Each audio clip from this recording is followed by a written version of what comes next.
Boa noite. Vocês estão com frio, calor hoje? Receberam muita chuva de bênçãos hoje?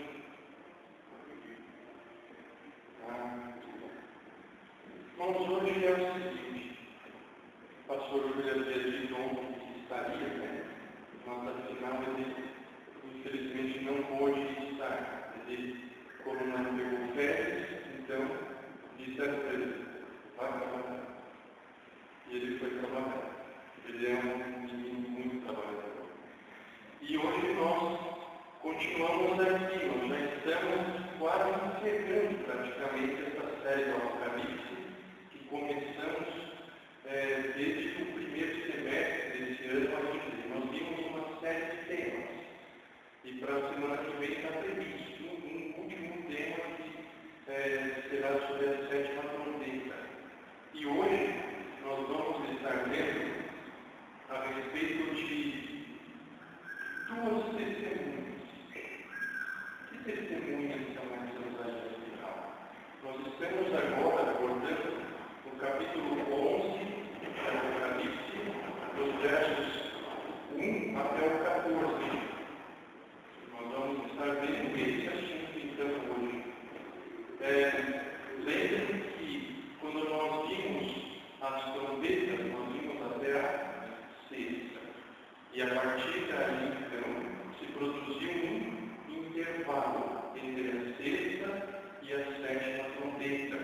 E entre a sexta e a sétima, João teve algumas outras visões em relação a esse assunto.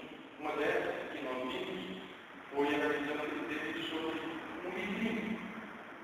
E o que foi ordenado que ele fizesse nesse livrinho? Bom, como é esse livrinho? Porque na sua boca vai ser doce como mel, mas quando chegar ao seu estômago vai ser amargo. Então era para ele devorar o livro. Então essa linha de raciocínio, ela continua no capítulo 11, mas apresentada de uma outra maneira, apresentada com outros símbolos.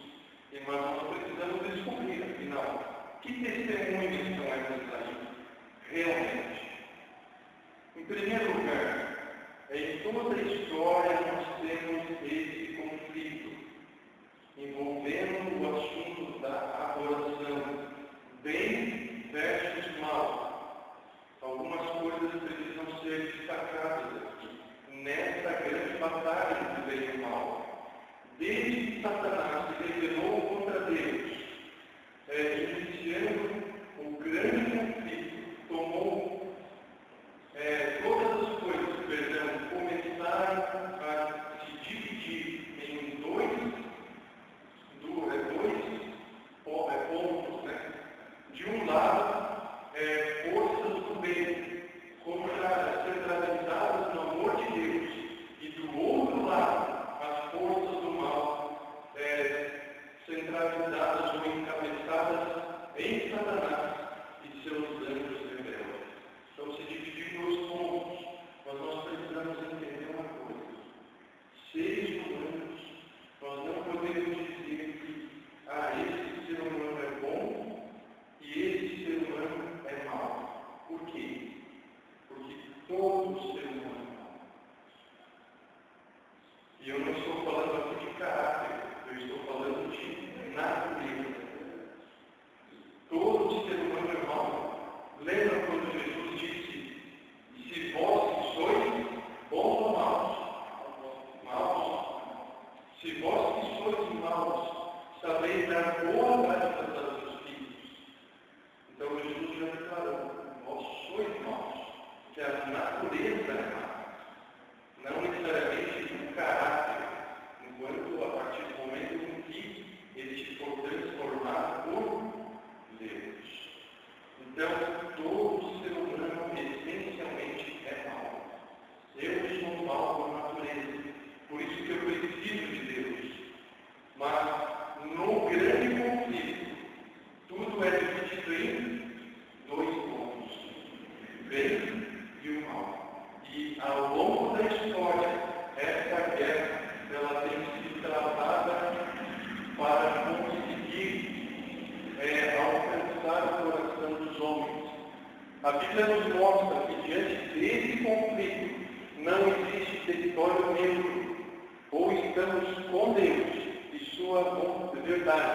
ou estamos com o inimigo.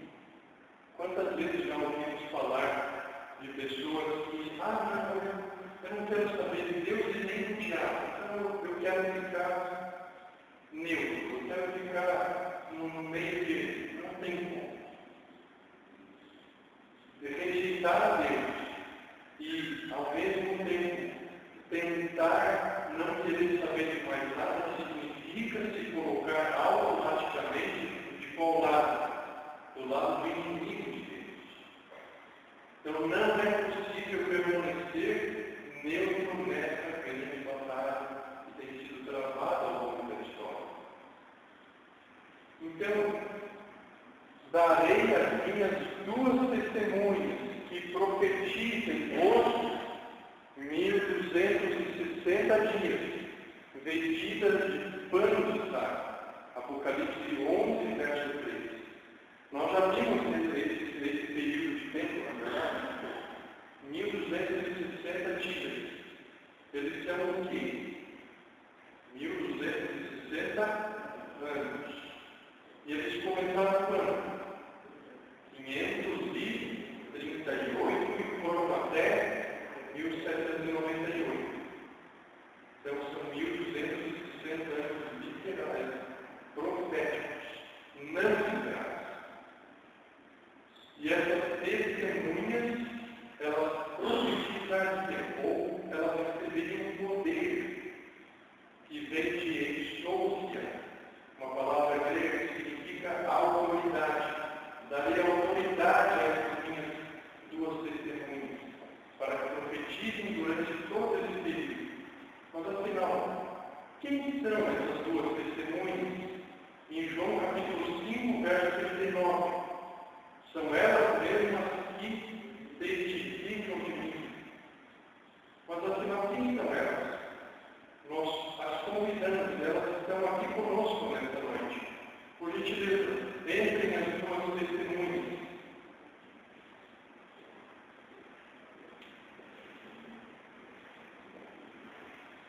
As duas testemunhas, então, estão aqui conosco. Se puderem colocar aqui, embaixo, naquela parte de baixo ali, para que possa ser visto. Então essas são as duas testemunhas. São elas mesmas que testificam de mim, disse Jesus. Então quem são elas afinal? O Antigo e o Novo Testamento. Essa noção, ela apareceu pela primeira vez na Bíblia, em Zacarias, capítulo 4. Então, na Bíblia, as duas testemunhas são o Antigo Testamento e o Novo Testamento. São as duas partes em que as Escrituras Sagradas estão divididas. E aí você pode até dizer, quando Jesus pronunciou essa frase, o Novo Testamento não estava inteiramente escrito, ou nem mesmo havia começado a ser escrito, é verdade. Em Zacarias capítulo 4, onde aparece pela primeira vez a visão em que João viu duas oliveiras, é isso que é a parte que mais importa hoje, e que nós vamos precisar sair daqui entendendo bem isso daí. Zacarias, ele viu duas oliveiras. E essas duas oliveiras tinham ramos, dos quais saía azeite. E esse azeite ia para os dois castiçais, ou candelabros, que estão todos diante de Deus. E nós vimos no estudo dele, na visão da escola sabatina, que esse azeite é o quê? Alguém lembra? O que é esse azeite que sai dos campos das duas oliveiras? É a atuação do Espírito Santo, poder do Espírito Santo. Então darei as minhas duas testemunhas, que estão ali na frente, que profetizem por 1260 dias, anos, vestidas de pano de saco. O que quer dizer isso? vestidas de pano de saco.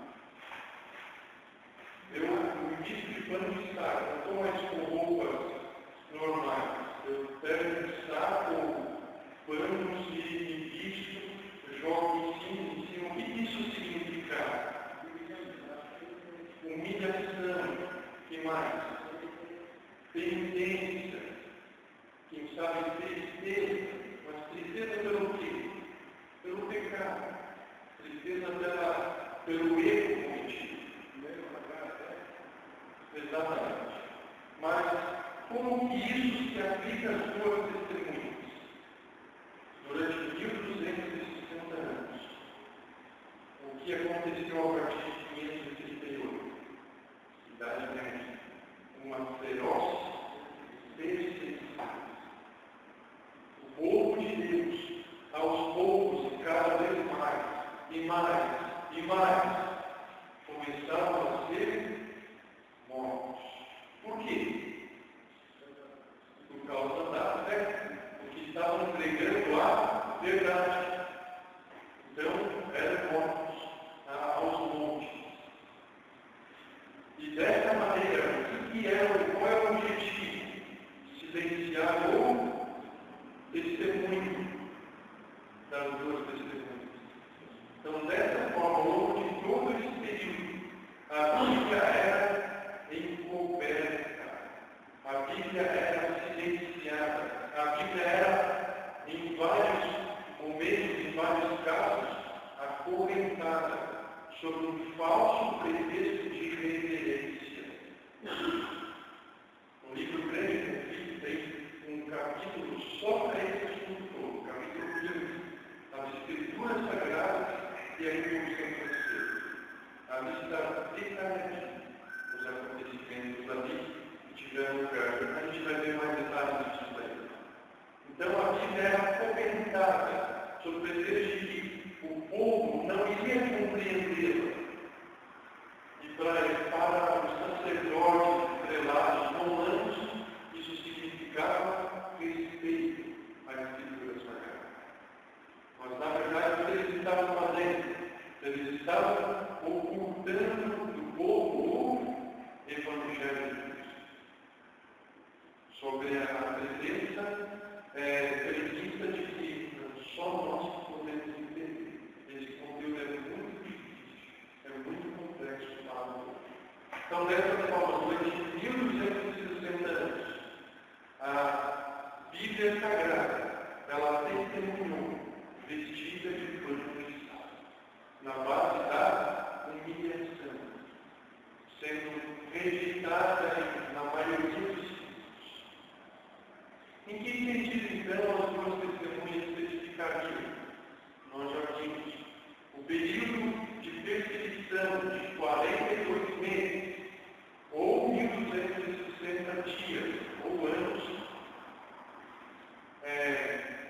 que começaram desde o edito de Constantino até que desde general napolitano, ou de Napoleão, o Algorio, a lista 1768, por favor, tem 180 graus de 1798.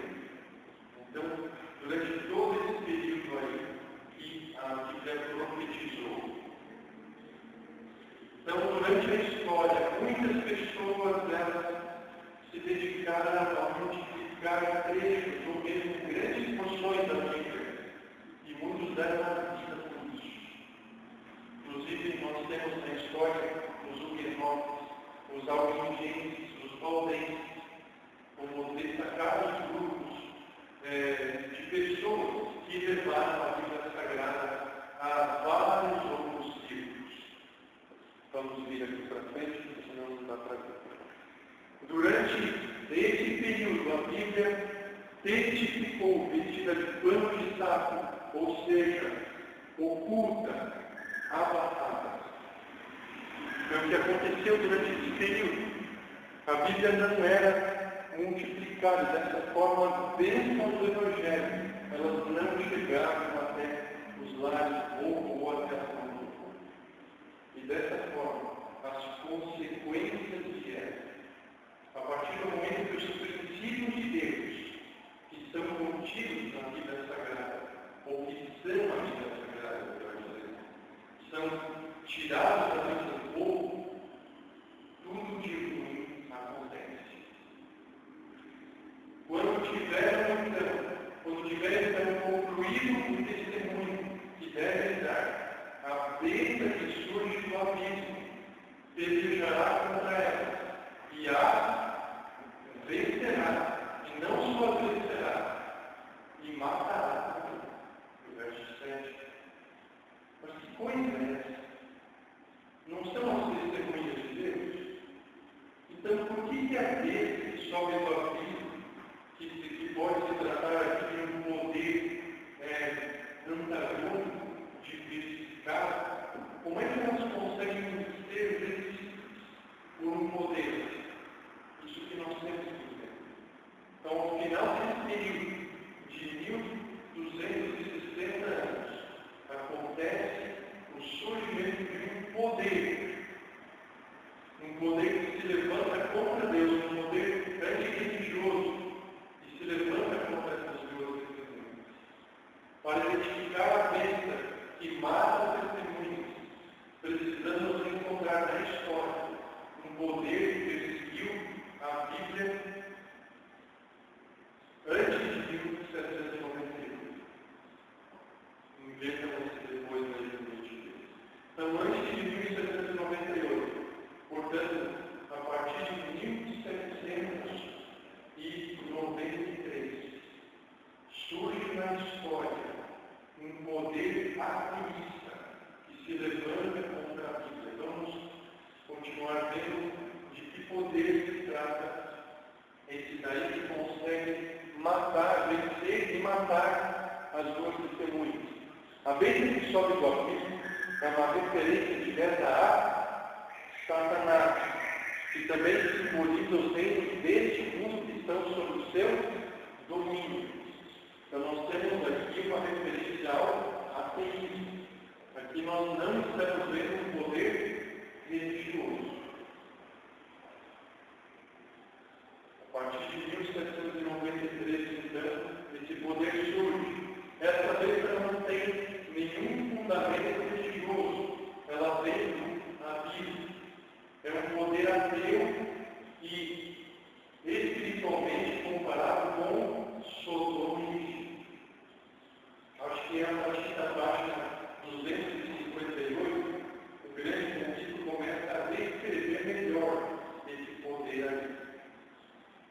À medida que os parágrafos vão avançando, ela vai explicando melhor o que significa Sodoma e Egito.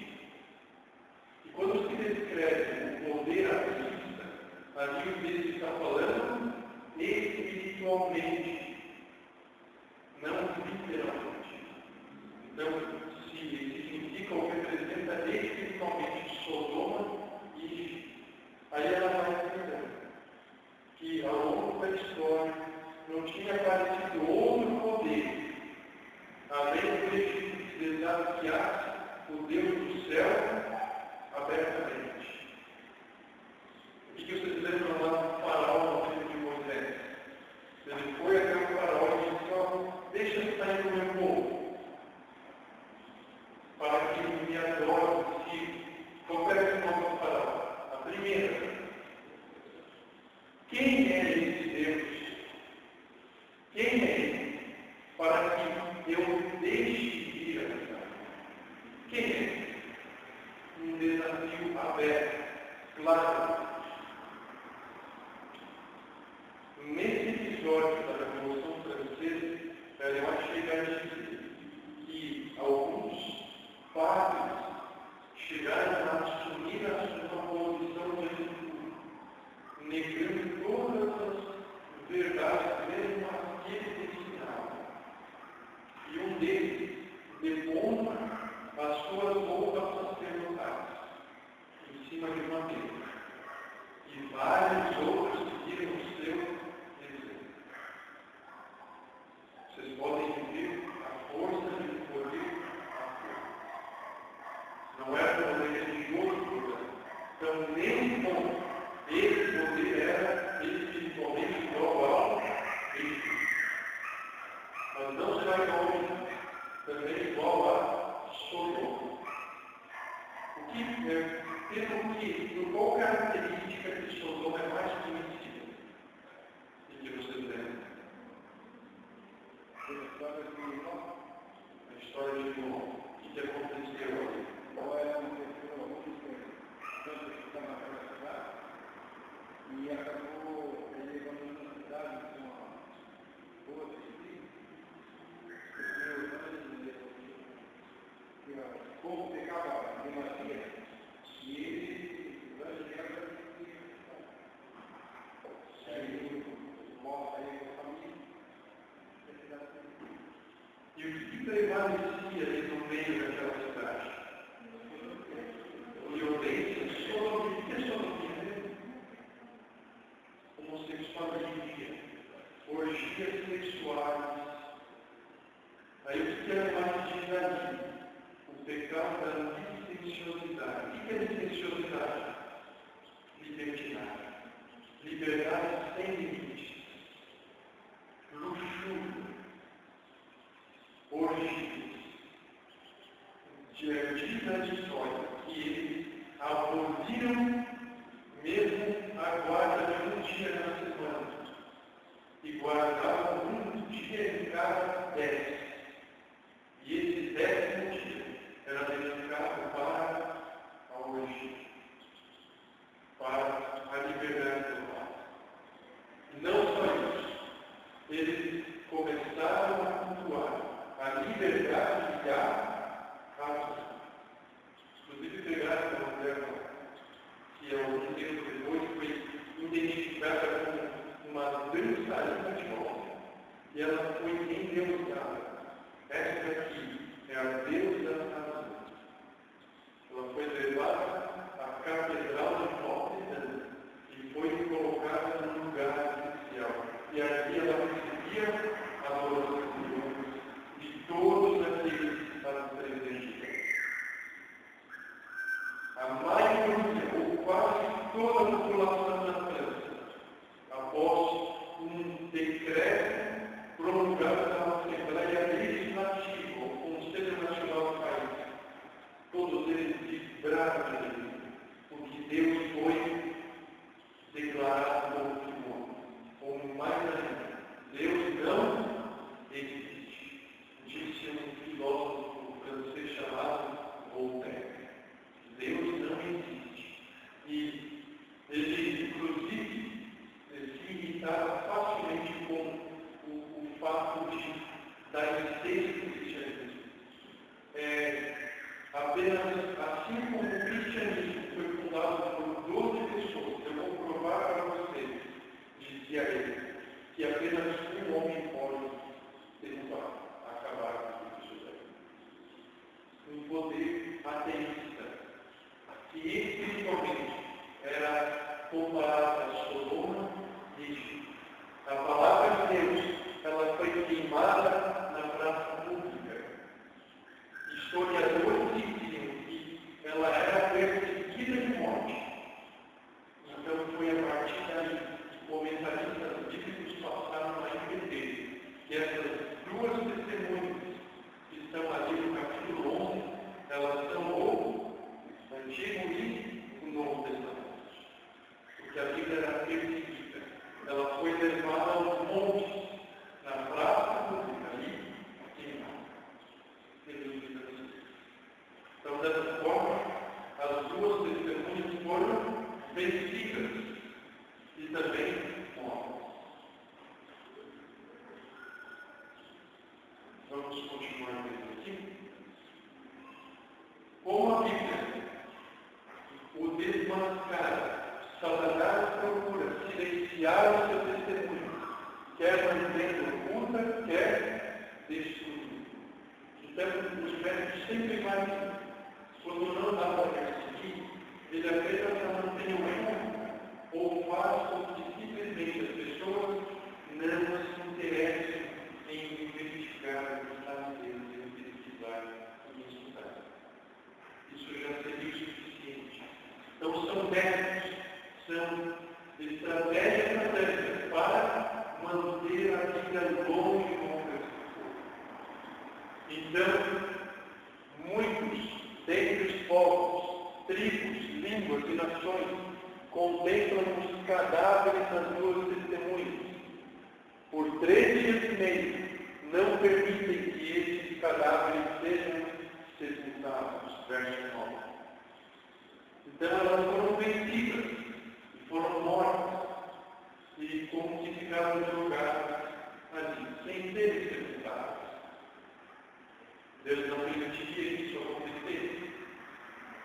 Então, por 3 dias e meio, os seus cadáveres ficariam destinados. Esses 3 dias e meio, a clássica pergunta, são literais ou simbólicos? São simbólicos? Alguém tem uma opinião diferente? Vamos ver aqui nesse diagrama. Em 1793, surge o decreto que abole o culto a Deus, abole a Bíblia e começam as perseguições mais extremas. Durante esse período, inclusive, ocorreu o conhecidíssimo massacre de São Bartolomeu. É considerado na história a pior carnificina de todas. Quantas pessoas morreram? 70 mil. O sangue, segundo os historiadores, corria como água. O sangue das pessoas. Então, essa noite, ela acabou ficando conhecida por todo mundo e até hoje, como o mais terrível massacre de todos. Em 1793, começa o culto à razão. Vamos ver o que acontece durante esse período.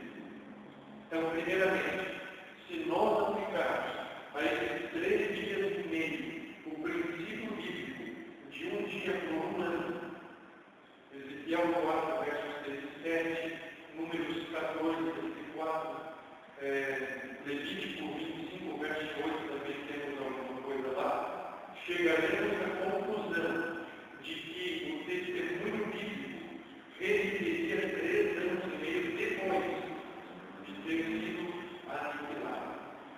3 anos e meio, portanto, a partir de 1797, essas testemunhas seriam perdidas.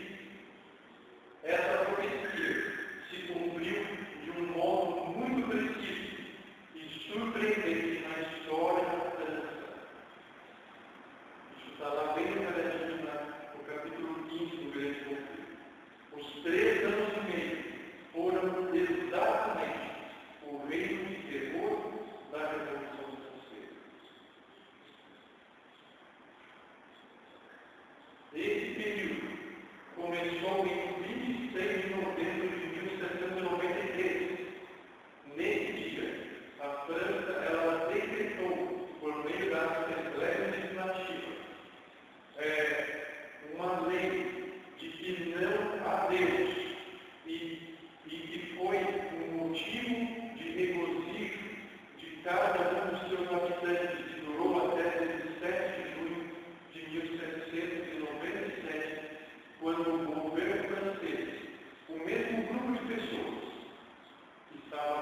que havia promulgado em 1793 aquele tempo, quando o governo francês anulou o decreto outra vez, se permitiu a prática da religião.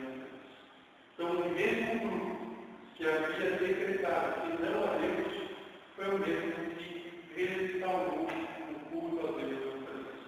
E isso aconteceu porque, depois de terem visto tantos massacres, esses massacres foram terríveis, até mesmo para aqueles tipo de gente imoral, pecaminosa, que era considerada que se divertia com o assassinato a sangue. Até mesmo para esse tipo de gente, foi uma coisa terrível. Então, eles dizem, realmente, nós temos que resgatar os princípios de Deus. Isso aconteceu na França. A linguagem diz que focos dessas atitudes de alguns desses grupos. Eles aconteceram na Inglaterra, na Alemanha e também na Espanha. Mas nunca na história uma nação havia se levantado desafiadoramente contra Deus, como a França. A história da França continua esse registro. Também se decidiu que a semana seria de 7 dias. O dia de descanso, então, foi abandonado durante o período lá. E que o lugar foi consagrado um dia a cada 10 para a liturgia e a oração. Isso durante, então, os períodos de 3 anos e meio, que durou até 1795. Eles colocaram essa mulher para representar a Deus na nação também, e ficou proibido todo tipo de culto religioso. Tudo isso durou exatamente 3 anos e meio, como disse a profecia. Incrivelmente, as profecias elas são bizarras. Diferentemente de relatos da história, em que às vezes os tempos variam um pouco, mas na profecia tem essa diferença. Os tempos são exatos. Mas depois de 3 dias e meio, um espírito de vida vindo da parte de Deus nela penetrou e elas se ergueram sobre os pés, e aqueles que os viram sobreveio um grande temor, um grande medo, e as suas testemunhas ouviram grande voz vinda do céu dizendo: subi para aqui, e subiram ao céu numa nuvem, e os seus inimigos os contemplaram.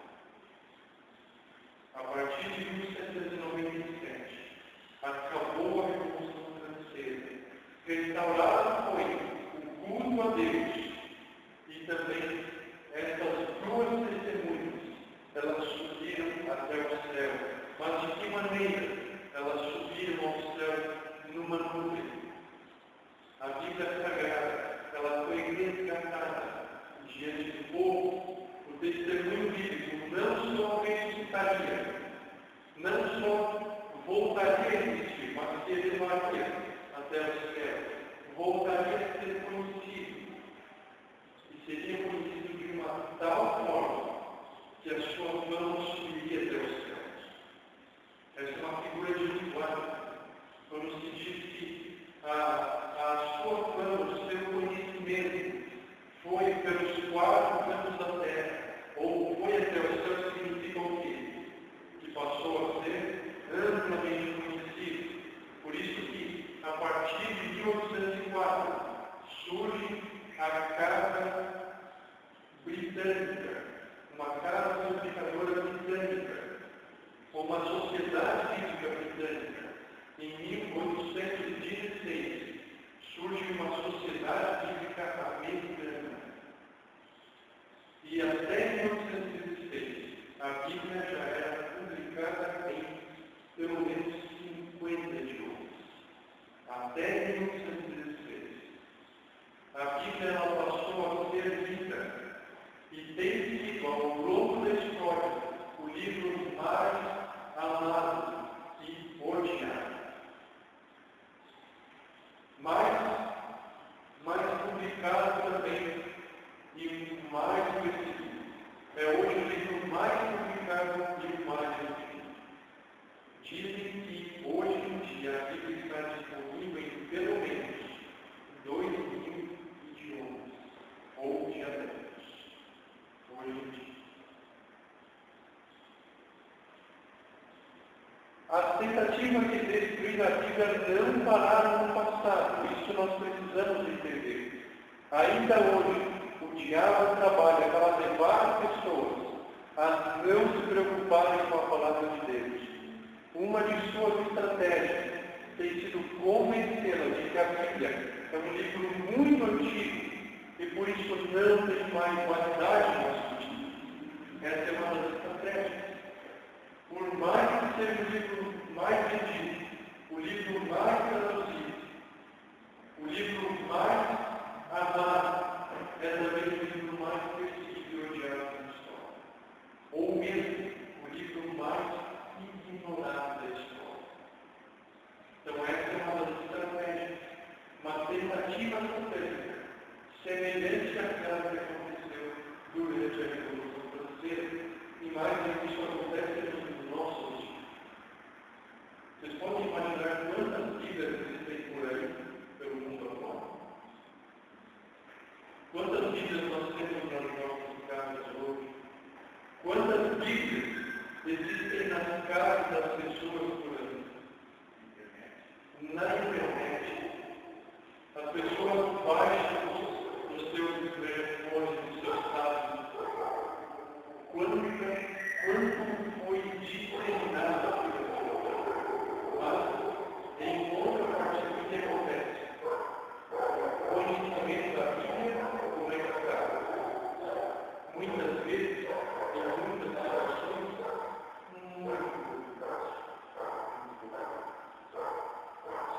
é impressionante isso. Como, ao longo da história, as estratégias de Satanás têm funcionado. Por isso que daqui a pouco nós vamos ver uma coisa muito importante em relação a nós. Qual é a nossa questão? Quando nós vemos ou ouvimos falar, ou escutamos de 3 mensagens angélicas, 3 anjos voando pelo mais alto do céu, em primeiro lugar, o que representam esses anjos? Nós já vimos. Eles representam as mensagens que o povo de Deus leva ao mundo. Então, esses anjos, eles são o povo de Deus num determinado período. E o primeiro anjo, do qual nós vamos ver agora, os 3 anjos do Apocalipse, eles indicam a onda de Deus. Então, aqui nós encontramos 3 pontos importantes no capítulo 14 do Apocalipse, que são a mensagem que o remanescente fiel deve proclamar por ter sido chamado a identificar o caráter de Deus. Essa é a nossa missão. E a primeira mensagem, conforme nós poderemos ver aqui, qual é a função que receberia o Evangelho eterno? Apocalipse 14, verso 6. Vi outro anjo voando pelo meio do céu, tendo um Evangelho eterno para pregar aos que se assentam sobre a terra. Portanto, seria uma mensagem de alcance localizado, regionalizado ou mundial. Por toda a terra, para pregar aos que se assentam sobre a terra, e a cada nação, e tribo, e língua, e povo. Portanto, é para alcançar a todos, das mais diferentes formas de maneira. Nós temos cada sábado, e ao longo dos anos, na igreja adventista, às vezes, as missões mundiais, elas estão lá na capilla da Oceania. E tem um grande conjunto de ilhas. Lá, as missões mundiais, elas têm alcançado cada vez mais pessoas. Ali tem algumas tribos, algumas delas têm canibais. Para várias dessas tribos, tem chegado a mensagem do Evangelho eterno. E nós temos visto vários relatos de tribos ou várias pessoas dessas tribos aceitando Jesus. Por quê? Porque a mensagem foi levada das mais diferentes maneiras, mas principalmente pela Bíblia. Um grande esforço tem sido, portanto, feito em prol disso. Então, qual que é a primeira mensagem? Recapitulando, temer a Deus e dar glória, pois chegada a hora do seu juízo, e a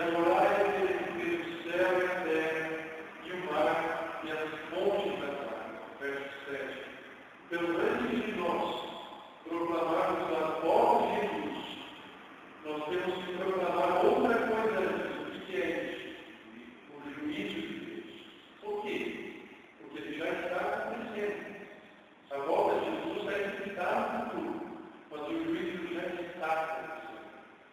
E esse juízo, ele vai até ao final dele, contemplar a todos. Por isso nós precisamos chamar a todos para fazer o quê? Se arrependerem e voltarem a adorar aquele que fez o céu e a terra e o mar e as coisas das águas. Quem é ele? Aquele que formou o Senhor. Essa mensagem, portanto, é o oposto da teoria da evolução, pois exige a adoração a Deus, nos termos do mandamento do sábado, Êxodo 28:11, e adquire grande solenidade na época do juízo que João viu em progresso no santuário dos céus. Este é o santuário que mais se importa. E essa mensagem, portanto, é o pós-teoria da evolução, que não reconhece a existência de Deus. E também para a mensagem do segundo ano, seguiu-se outro ano, nós aqui dizendo que caiu a grande Babilônia, que tem dado a beber a todas as nações do vinho da fúria ou da ira da sua constituição. E esse vinho é o quê? Vocês lembram? O que é esse vinho que a grande Babilônia tem dado a beber? As falsas doutrinas. Então, na nossa missão, qual que é? Chamar esse povo da grande Babilônia, que nós vimos que essa grande Babilônia é uma mãe, que tem as suas filhas meretrizes espalhadas por aí, que pregam falsas doutrinas, um falso, portanto, evangelho. E a nossa missão também é chamar esse pessoal para sair da grande Babilônia. Então essa é a segunda mensagem. E além dessa, nós temos também uma terceira mensagem. Como nós podemos ver aqui, a mensagem do segundo anjo, então, ela denuncia a apostasia e se compromete com a dramática advertência de Apocalipse 18. Essa mensagem se repete no capítulo 18, verso 1, para chamar o povo a sair definitivamente, na qual pede que um povo saia das igrejas doutrinariamente equivocadas. Então Deus tem um povo nesses outros lugares. Então, qual é também a tremenda manifestação de Deus proclama por meio da mensagem do terceiro ano agora? Então, se alguém adora a besta e assim recebe o seu sinal na fronte, na mão direita, também tal beberá do vinho da ira de Deus, preparado sempre. Enquanto a grande Babilônia deu às nações beber do vinho da ira da sua crucifixão, Deus também vai fazer com que aqueles que aceitarem a marca dele, esses vão receber o vinho da ira de Deus. É assim que vai acontecer. Então, essa é a nossa missão. É isso que nós vamos ter que pregar. E ainda tem mais, e será atormentado com fogo e enxofre, e diante dos santos anjos, e na presença do Cordeiro, sim que é o Cordeiro, é Jesus. Então essa é a mensagem do terceiro ano. E aí fica a questão, como que nós vamos pregar essa mensagem? O que acontece se eu montar uma tenda evangelística por aí, por exemplo, com capacidade para umas 200 pessoas mais ou menos, aí de repente pega e lê exatamente como tem que ser família. O que vai acontecer com o meu público? Vai vir mais gente ainda, né? Eles vão sair e vão chamar mais gente. Não é isso?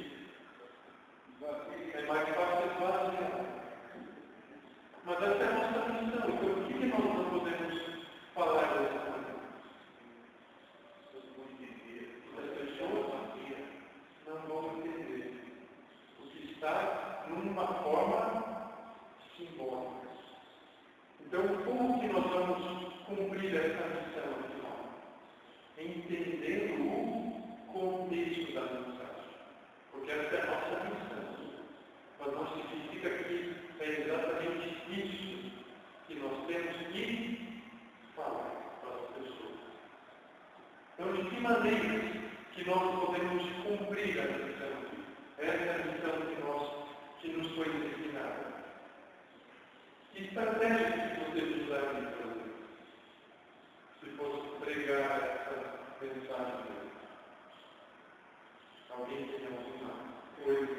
É que as pessoas que seguem os mandamentos não procuram a pessoa que Sim, mas para pregar essa mensagem, que estratégia que a gente poderia usar? Que método? Ao invés de falar exatamente como está escrito aqui, como que eu posso fazer? Como que eu posso chegar ao coração do povo? Alguém tem alguma sugestão ou uma dica? os médicos que têm os médicos de Jesus. Jesus falava a verdade para as pessoas. Primeiro, ele amava as pessoas com quem ele falava. Então, todos precisam de confiança em nós. Tem querer também passar a mensagem de forma salvada. Entender também que condição ele também não quer que Deus começou salva por Jesus. Precisamos falar a verdade de forma não afastada, mas sim com amor, para que ela ensine com fim. Então, falar com noção para ajudar, para salvar. Exatamente. Então, o que funciona é um método. Como é que ele funciona? Como é que funcionava o método de Cristo? Ele vai escrever uma certa vez exatamente isso. Unicamente o método de Cristo traz êxito no aproximar-se do povo. O Salvador se aproximava das pessoas como alguém que desejava o bem. Então, ele ministrava as necessidades das pessoas, granjeava-lhes a confiança, e então dizia: vem, segue. Não, mas então, quem sabe se a gente fizer de outro jeito aqui, quem sabe a gente consegue um resultado ainda melhor. Pode até ser. Mas unicamente o método de Cristo trará o verdadeiro êxito no aproximar-se do povo. Então, não vamos falar dessa maneira. Vamos conhecer as comunidades, ver qual é a situação delas, de certa forma, nos infiltrar ali no meio deles, como Jesus fazia. Como Paulo fazia também, da mesma maneira. Quais são as necessidades desse povo? Então, uma pesquisa breve, o que eles precisam, o que está faltando ali, quais são as suas outras necessidades gerais. Então, depois de estar ali no meio do povo, conversando, dialogando, suprir as necessidades. Então, de que maneira que eu cumpro essa missão? Indo no meio do povo, suprindo as suas necessidades.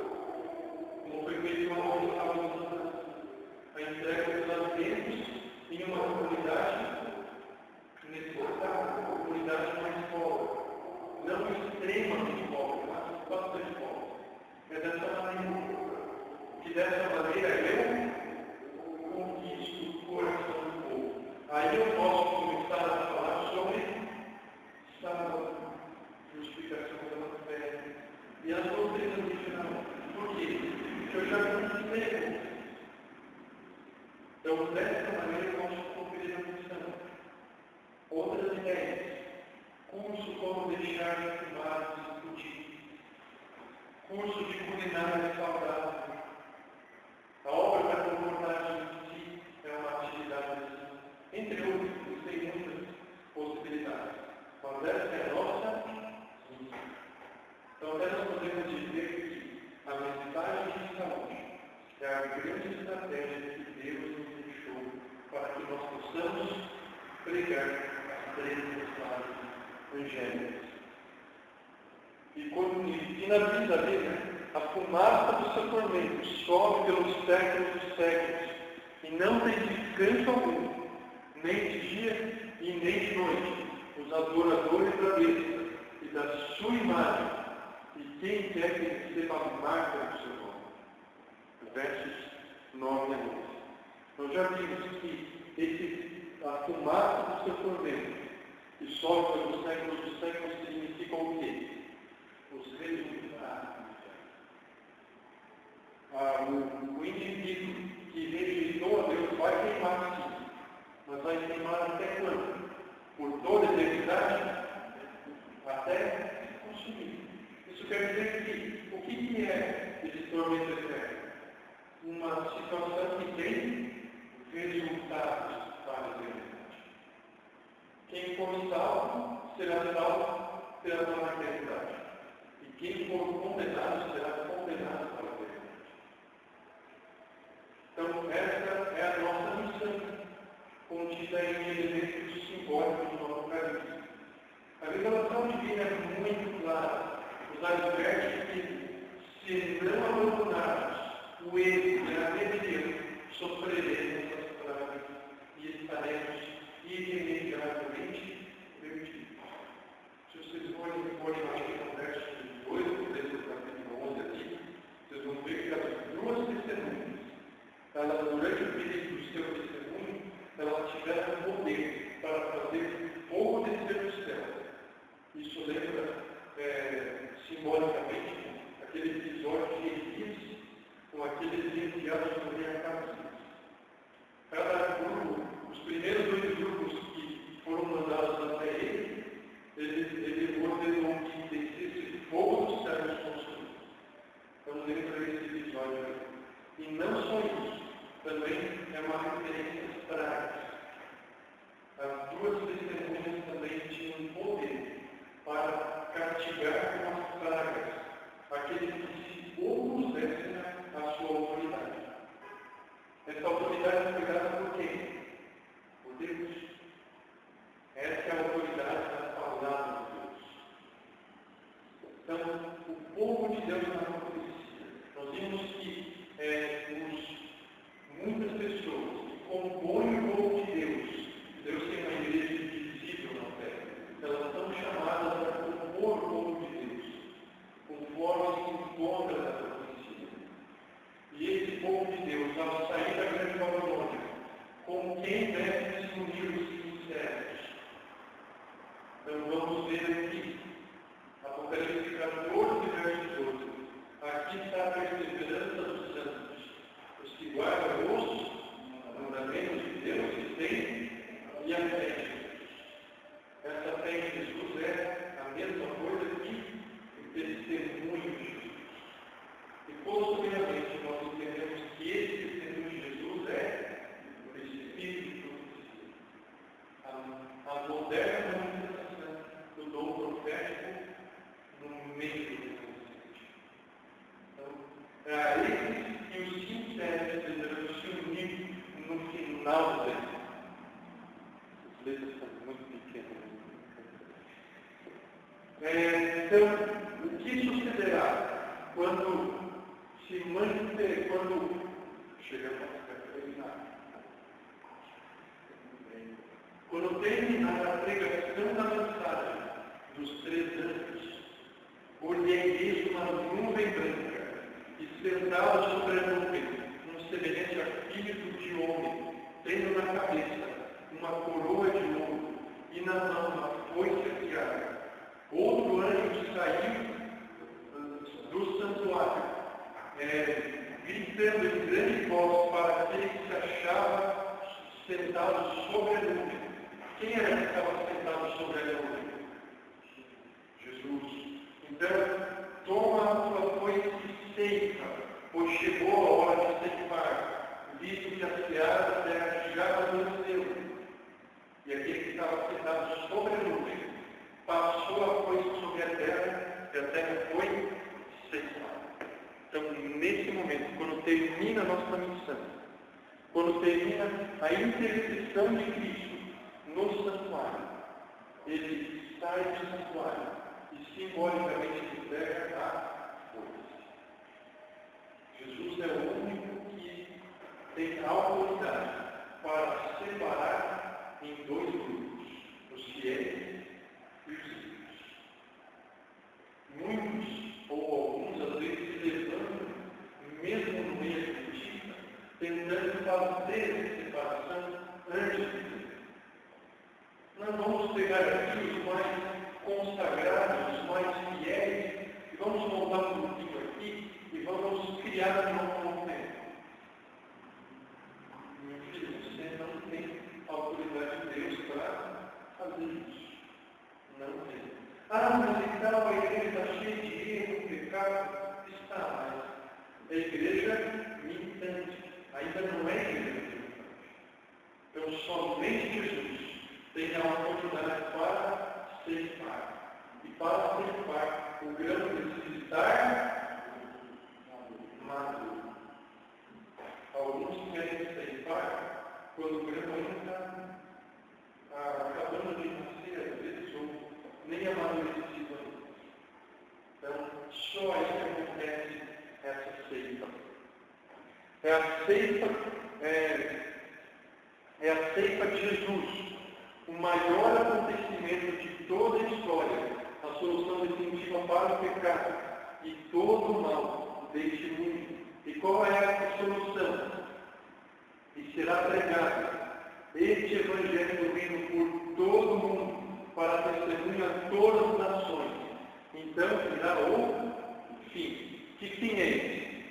O fim da história deste mundo. E esse fim acontece quando? Quando Jesus voltar. Então, até esse ponto, até o momento em que a nossa missão não tiver sido completada, o que nós precisamos fazer? Quem crê e for batizado será salvo.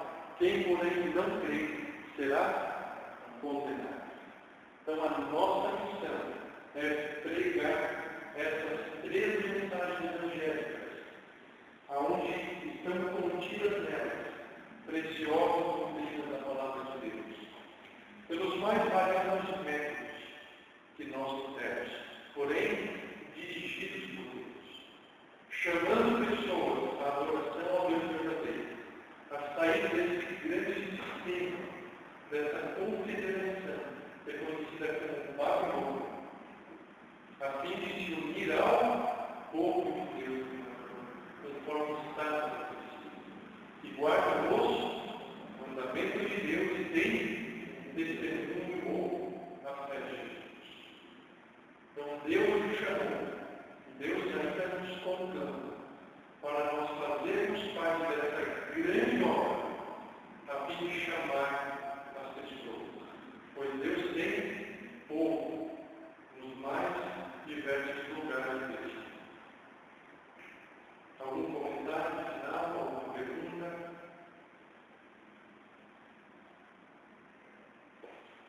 Vamos então, semana que vem, a princípio, não sei o que vai acontecer, pode ser até que Jesus volte uma vez, ou alguma outra coisa aconteça antes disso.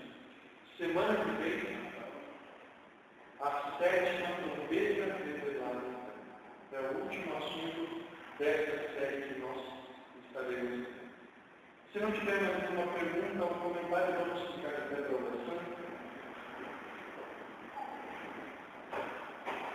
Obrigado, Senhor Deus, porque ao longo da história o Senhor levantou muitos testemunhos para que testificassem de Ti as pessoas. Amém. Agradecemos porque essas testemunhas estão entre nós, estão conosco em nossas mãos. Amém. Obrigado também, Senhor, porque o Senhor preservou de maneira miraculosa a Tua palavra e ela chegou às nossas mãos, ela nos ensinou, ela nos apelou e dessa forma, através dela, o Espírito Santo nos convenceu e nos converteu. Amém. Obrigado, Senhor, porque o Senhor também, através dela, nos confiou essa missão de pregar as três mensagens evangélicas. A Tua palavra está essa autoridade. Senhor,